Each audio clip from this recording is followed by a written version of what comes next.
আসিফ মেয়ে সাচ্ছ কেন? ইম্পর্টেন্ট কথা আছে। কিরে তোমার এই সুন্দর চেহারা দেখে আর এই সুন্দর ব্যবহার দেখে আমাকে এই বাসাটা আমি ভাড়া দিছিলাম। এই যে তোমার বন্ধু, তুমি যখন অফিসে থাকো তখন মেয়ে নিয়ে এসে এই বাসার মধ্যে 19-20 করে। জান, আমার এই অবস্থায় তুমি যদি আমাকে হেল্প না করো, রাস্তায় নেমে যাবো, কিছু করার থাকবে না। বোঝার চেষ্টা করো। জান, আমি বুঝতেছি তুমি আমাকে রিকোয়েস্ট করতেছো, কিন্তু জয়নাল ভাই এভাবে তোমার পা ধরে আছে কেন?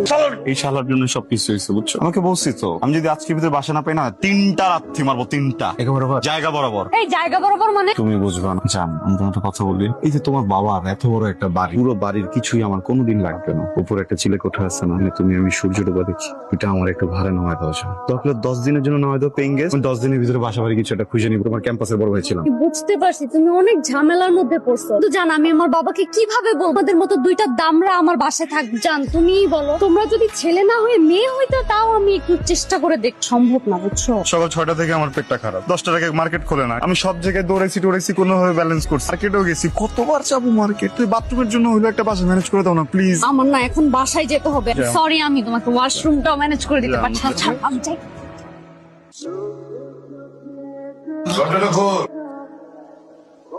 কে আপনারা? কি সাচ্ছ এগুলো তোমরা? মেয়ে সাচ্ছ কেন? বাবু, তোমার বাবা যেন না শুনে, একদম আস্তে আস্তে কথা বলো। তোমার বাবাকে বলবা যে আমরা দুজন তোমার বান্ধবী, দুজনে হস্টেলে থাকি, যে কোনো একটা ঝামেলা হয়েছে, এই জন্য আমরা দুজনে এখানে চলে 8-10 দিন। সবকিছুই বুঝতে পারছি, তাই বলে এরকম মেয়ে সাচ্ছ কিভাবে? নিতে বলছিলাম বান্ধবী হলে আপনার বাসায় থাকুন। কি আসছে রে?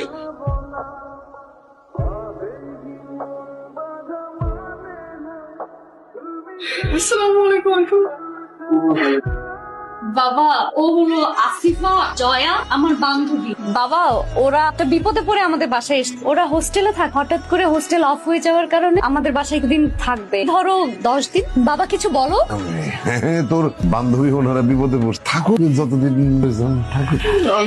একদম আমার বাবার কথা মনে পড়ে গেল।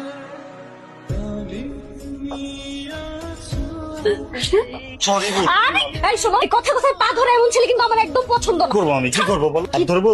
আরে আসিফ, টেনশনে না মাথাটা আমার জাস্ট নষ্ট হয়ে গেছে।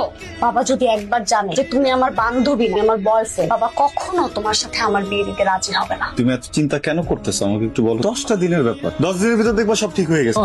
একদমই টেনশন করেন, আমরা হলাম অ্যাক্টিং এর মাস্টার। আঙ্কেল রে এমন ভেলকি দেখামু কোনো কিছু টেরই পাইবো না। আসিফ, ওইসব কি বলে? মানে তোমাদের তো বাবার সামনে যাওয়াই অনেক রিস্কের ব্যাপার। যাবো না বাবার সামনে, নিবো না রে। একটা লাগতো বল, জায়গা বরাবর। মানে এই কি জায়গা বরাবর কি? তুমি এসব কি বলো? হ্যাঁ, আরো কি জানি বলো। জাস্ট কাজ করতেছে না, পাগল পাগল মনে হচ্ছে আমার নিজেকে। আরে আমার কথা করতেছে, আমার কিন্তু পছন্দ না। তুমি দেখ এই দুশ্চরিত্র লোক যেটা ইচ্ছা করে আমার উপরে পড়া মানে কি? ইচ্ছে করে তো পড়ি নাই। এই যে বালিশ, পর্দা, রুমের সব চুনা পাথর, কনক্রিট সবাই সাক্ষী, আমি ইচ্ছা করে পড়ি না। হঠাৎ করে জয়নাল হাসান আনো বলে আমার পিছনে এটা লাথি মারলো, তোমার কোলে পড়ে গেছে। কোলে পড়তে মানে কি? তুই যদি আরেকবার ডাবল মিনিং নিয়ে কথা বলি বাসা থেকে বের করে দিব। কি বলতেছি, কেন বলতেছি আমি বুঝতেছি না, সব কন্ট্রোলের বাইরে। এই, তুই আমার কাছে আসবি না। তুই কাছে আসছি, তুই কাছে চলে আসছি অনেক। তুই এই মাত্র বললো কিছুর উপর নাকি কন্ট্রোল নাই। কি বুঝতেছে আল্লাহ, বাবা আমার কপালের দোষ। বাবা আমার কপালের, মেয়ে নিয়ে ধরা খেয়ে এখন মেয়ে এসে যে আমার বাসায় ঢুকছে। আমি ধরা খাইছি? জয়নাল ধরা খাইছে নিয়ে আমি তো ফেসে গেছি আমি। কখনো বলবো না আমাকে। কোথাকার? এবার তুই লুচ্চা বলছ, আমি কিন্তু একদম। তুই আমাকে থাপ্পড় দিবি? তুই যদি আমাকে থাপ্পড় মার তোকে এই বাসার থেকে বের করে দিবি। আসসালামু আলাইকুম স্যার, ডাকছিলেন? শোনো, তুমি কি ব্যাপার আছে? তুমি ঠিকঠাক আছো তো? জি স্যার, কিছু ঠিকঠাক আছে। ঠিকই যদি থাকবে, এরকম জোকার সেজে অফিসে আসার মানেটা কি বলেন স্যার, বুঝি নাই। এগুলোর মতোই তো ফর্মাল শার্ট এন্ড পরে আসছি। আপনি তো বলেন আমাকে অনেক হ্যান্ডসাম লাগে, ভাবে এটা কিন্তু বলে শাহরুখ খানের মতো লাগে। Okay fine, wait and see. দেখো তো শাহরুখ খান কেমন লাগছে। কি দেখেছো? পয়সা দিয়ে থাকাও। শোনো, আচ্ছা ইদানিং কি তোমার হরমোন জনিত পরিবর্তন, আমি ছেলেদের দিকে অ্যাট্রাকশন, তাদের সাথে ঘুরতে গেলে ভালো লাগে, তাহলে কি বলবো একটা কথা স্যার? বলো। ব্যাপারটি ভিডিও কনফারেন্সে প্রেজেন্টেশন দিচ্ছিলাম স্যার। এখন এই যে লিপস্টিকটা যে অ্যাপ্লাই করাবো, কোনো মেয়ে কলিগকে খুঁজে পাচ্ছি না। তারা তো স্যার জানতে চাচ্ছে যে প্রোডাক্টের কোয়ালিটি কেমন, ঠোঁটে দিলে চামড়া উঠবে। নিজের ঠোঁট রিস্কে ফালাই, নিজের ঠোঁটে দিয়ে তাদেরকে দেখাই চামড়া ওঠে না। আমি আরো ভাবছি আরো একদিন আমি এটা ঠোঁটে দিয়ে রাখবো, প্রুফ করবো আমার কোম্পানি যে কোনো প্রোডাক্ট। সরি, তুমি আমাদের কোম্পানির জন্য এতটা ডেডিকেটেড, ভালো লাগে জানো। স্যার একটা রিকোয়েস্ট করি, আমি তো একটা রিস্ক নিয়েছি কিন্তু ঠোঁট আমাকে ইন্সপায়ার করা উচিত না? বস হিসেবে আপনিও কিন্তু এই প্রোডাক্ট একটাবার ব্যবহার করতে ইন্সপায়ার করতে স্যার, আমাদের খুব ইন্সপায়ার হচ্ছে। তুমি বলছো এত কিছু করে থাকা যায়? আসিফা এক চুমুকে হ্যাঁ বলা। কি এটা? আরে বোকামি, এটা চেনে না? দেখো দেখি, তোমার জন্য সাদা কিনে নিয়ে আসছি, এক চুমুকে খায় ফেলো। খাও না। Thank you uncle. Uncle uncle বলে ডাকতেছো কে? তুমি আমার ভাইয়া বলবো, আবার যদি আঙ্কেল বল তারপর দিয়ে সব দাঁত ফেলাই দিন। Sorry uncle.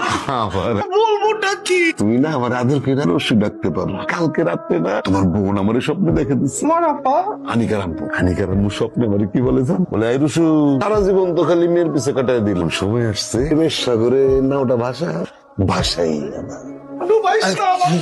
কি করছো কেন রসু?